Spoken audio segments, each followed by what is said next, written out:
Mwana abasangibwa mu Uganda omuwendo gw'abannayuganda ogusinga obunene tegulina simu olw'ebbeeyi yaazo.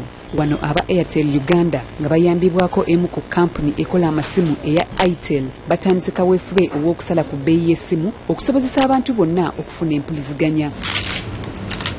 Omwogezi wa Airtel Uganda Remi Kisaache agamba nti engeri gye baludde mu kisaawe ky'ebyempuliziganya kino bakikoze kuddiza bakasitoma baabwe. Mukago guno gwa mwaka gumu ly'ebbanga lisoose okutta omukago nagwo.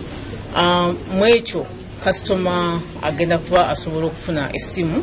Tugenda kusosotula amasimu ga njawulo naye enkyaleero tutongoze essimu eya Itel A56. Kasitoma aba asobola okugenda mu dduuka lya Itel lyonna n'afuna essimu eno.